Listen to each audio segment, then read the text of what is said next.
Hello students and welcome back to the channel. आज से class में हम एक नया चैप्टर स्टार्ट करेंगे फाइनेंशियल अकाउंटिंग के अंदर, दैट विल बी डेप्रिसिएशन।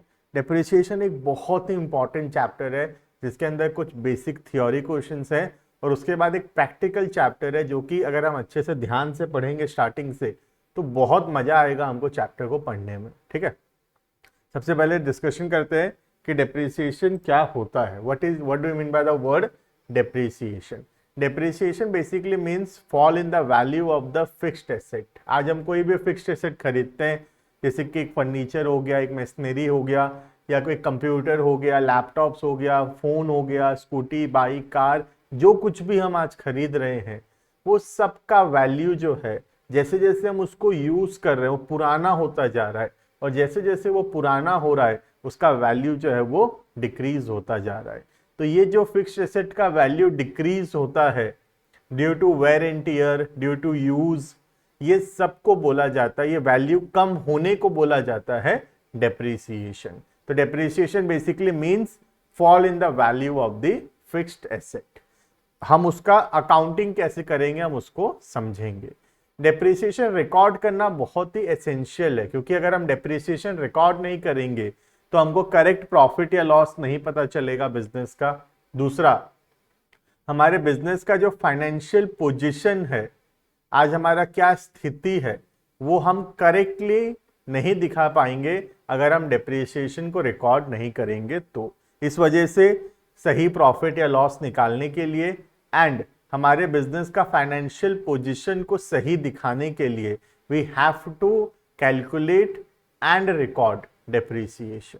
तो वही सब हम लोग पढ़ेंगे। थोड़ा सा बड़ा चैप्टर है, 5-6 क्लास लग जाएगा हमको डेप्रिसिएशन पढ़ने में, लेकिन मैं गारंटी देता हूं कि अगर तुम ध्यान से यहाँ सुनोगे, अच्छे से पढ़ोगे, तो वीडियो कंप्लीट होने के बाद 110% डेप्रिसिएशन का हर एक प्रैक्टिकल क्वेश्चन जो होगा हम लोग आराम से कर पाएंगे। और जो बच्चे लोग थ्योरी अटेन करना चाहते हैं, थ्योरी भी वो लोग आराम से इसको कर पाएंगे। ठीक है, चलो तो इसी के साथ वीडियो स्टार्ट करते हैं। फिर डेप्रिसिएशन इज द रिडक्शन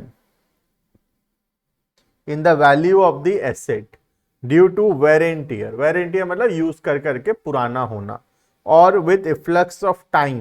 पुराना वही टाइम मतलब 5 साल हो गया तो खरीदे हुए, या 10 साल हो गया खरीदे हुए, तो उसका वैल्यू अपने आप कम हो जाएगा।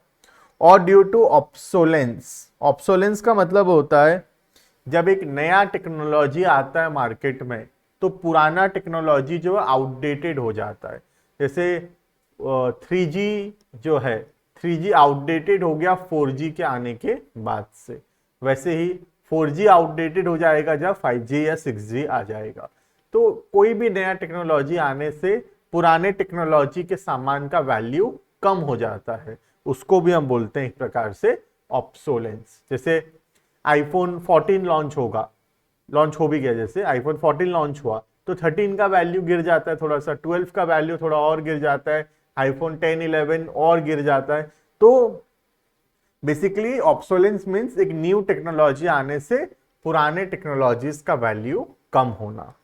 और एक्सीडेंट मतलब कोई भी प्रकार का हादसा होना जिसके वजह से एसेट डैमेज हो गया, जैसे कार का एक्सीडेंट हो गया, कार डैमेज हो गया, तब उसका वैल्यू जो है वो कम हो गया। इन सब को हम बोलते हैं डेप्रिसिएशन। ठीक है, डेप्रिसिएशन इज एन एक्सपेंस, खर्चा है हमारे लिए for an entity and is charged to determine correct profit और लॉस, सही प्रॉफिट लॉस निकालने के लिए, एंड दूसरा to show true and fair view of the financial position. तो एक तो सही प्रॉफिट या लॉस निकालने के लिए, और दूसरा बिजनेस का करेक्ट फाइनेंशियल पोजीशन जानने के लिए हम लोग कैलकुलेट करते हैं डेप्रिसिएशन और उसको रिकॉर्ड करते हैं। ठीक है, next, it is important to note that depreciation is charged on all fixed assets. सारे फिक्स्ड एसेट पे डेप्रिसिएशन लगता है एक्सेप्ट लैंड। जमीन पे नहीं लगता, क्योंकि जमीन का वैल्यू कभी कम नहीं होता है, जमीन का वैल्यू तो बल्कि इंक्रीज होता जाता है, क्योंकि हर एक एसेट का एक एस्टिमेटेड यूजफुल लाइफ है, ये 5 साल चलेगा या 10 साल चलेगा, 15 साल चलेगा, लेकिन जमीन का कोई एस्टिमेटेड यूजफुल लाइफ नहीं है, वो तो सालों साल चलता ही रहेगा। इसीलिए जमीन के ऊपर डेप्रिसिएशन नहीं लगाते हैं। ठीक है, because unlike other assets such as machinery it has a infinite economic life. ठीक है, next, what are the factors in the measurement of depreciation. तो क्या क्या फैक्टर्स है जिससे फर्क पड़ता है अमाउंट ऑफ डेप्रिसिएशन। सबसे पहला हो गया cost of the asset. Asset कितना में खरीदा गया है उसी के ऊपर हम डेप्रिसिएशन कैलकुलेट करेंगे। तो सबसे पहला बात है पता लगाना what is the cost of the fixed asset. Cost includes all expenses incurred for making the asset ready to use such as freight, installation, etc. तो जो भी खर्चा हुआ है एसेट को रेडी टू यूज करने तक, वो सारा का सारा खर्चा एसेट के कॉस्ट में ऐड हो जाएगा। जैसे मैं एक एसी खरीदा 40,000 का और उसको इंस्टॉल करवाया और उसका खर्चा हुआ 10,000, तो टोटल एसी का जो खर्चा है वो है 50,000। ठीक है, तो जो भी खर्चा हुआ है सामान को लाने में, उसको इंस्टॉल करने में, वो सारा का सारा खर्चा एसेट के कॉस्ट में ऐड हो जाएगा। नेक्स्ट, और भी क्या बात ध्यान रखने की जरूरत देखना। सबसे पहला पॉइंट बोलता है कि जीएसटी जो है, जीएसटी ऐड नहीं होता है कॉस्ट के अंदर। तो जो भी फिक्स्ड एसेट हम खरीदते हैं, जैसे 1 लाख का एसेट खरीदे, उसमें 18% जीएसटी है 18,000, तो हम लोग 1,18,000 पेमेंट किए, लेकिन एसेट का कॉस्ट जो होगा वो 1 लाख ही माना जाएगा, 1,18,000 नहीं होगा। ठीक है, तो जीएसटी पेड जो है उसको हम इंक्लूड नहीं करते हैं कॉस्ट के अंदर। ठीक है, next, second, cost of the asset does not include any kind of interest paid और पेएबल। अगर हम फिक्स एसेट को एज अ ईएमआई लाते हैं या लोन कराते हैं और एसेट खरीदते हैं, तो इस लोन के ऊपर जो भी इंटरेस्ट देना होगा वो सब भी हम लोग एसेट के कॉस्ट में ऐड नहीं करेंगे। ठीक है, next, expenditure of capital nature like extension of an existing asset और repair involving large amount that increases the life of the asset. कोई बड़ा खर्चा करना कैपिटल नेचर का जिससे एसेट का यूजफुल लाइफ इंक्रीज होता है, वो सारा का सारा खर्चा एसेट के कॉस्ट में ऐड हो जाएगा। तो कोई बड़ा छोटा मोटा रिपेयरिंग करवा रहे हैं वो सब ऐड नहीं होगा। कोई बड़ा रिपेयरिंग का खर्चा है जिससे एसेट का यूजफुल लाइफ बढ़ेगा, उसका परफॉर्मेंस इंप्रूव होगा, वो सारा का सारा खर्चा ऐड हो जाएगा एसेट के कॉस्ट में। और अगर हम कोई पुराना एसेट खरीद रहे हैं, if an old asset is purchased, expense incurred to make it ready to use are included in the total cost of the asset। अगर मैं एक पुराना स्कूटी खरीदता हूँ सोच लो और उसका रिपेयरिंग करवाता हूँ, तो ये रिपेयरिंग का खर्चा एसेट के कॉस्ट में ऐड हो जाएगा। तो अगर मैं कोई पुराना फिक्स्ड एसेट खरीद रहा हूँ तो जो भी खर्चा होगा उसको रेडी टू यूज करने का, वो सारा खर्चा ऐड होगा। तो बेसिकली क्या क्या ऐड नहीं होगा, जीएसटी एंड इंटरेस्ट, ये ऐड नहीं होगा। क्या क्या ऐड होगा, कोई बड़ा खर्चा करना रिपेयर्स का कैपिटल नेचर का, वो ऐड होगा। छोटा मोटा रिपेयर का खर्चा ऐड नहीं होगा। और चौथा है कोई पुराना एसेट अगर हम खरीदते हैं तो उसके अंदर जो भी रिपेयरिंग का खर्चा है वो ऐड हो जाएगा एसेट के कॉस्ट में। तो पहला चीज जिससे फर्क पड़ता है वो है कॉस्ट ऑफ द एसेट। उसके बाद सेकेंड, एस्टिमेटेड रेसिडुअल और स्क्रैप वैल्यू। इसका मतलब क्या है, हम एसेट को कितना में बेचेंगे।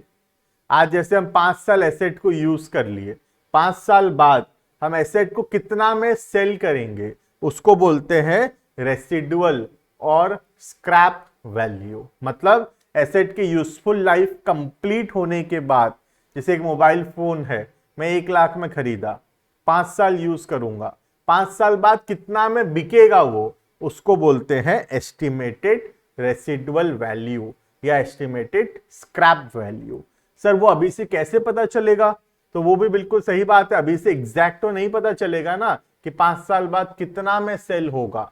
हाँ, लेकिन अंदाजा लगाया जा सकता है, अनुमान लगाया जा सकता है, इसीलिए इसका नाम है एस्टिमेटेड। ठीक है, देखना, residual value is an estimated realisable value of the asset. कितना में सेल होगा at the end of its estimated useful life. Difference between the cost and residual or scrap value is the amount that is written off over the estimated useful life of the asset. तो total कितना depreciation लगेगा, जितना में हम asset खरीदे थे, cost of the asset और scrap value. Sorry, यहाँ पे थोड़ा सा टाइपिंग मिस्टेक है, मैं इसको ठीक कर देता हूँ, रुको, हटा देता हूँ. इसके जगह मैं लिख देता हूँ cost minus estimated scrap value.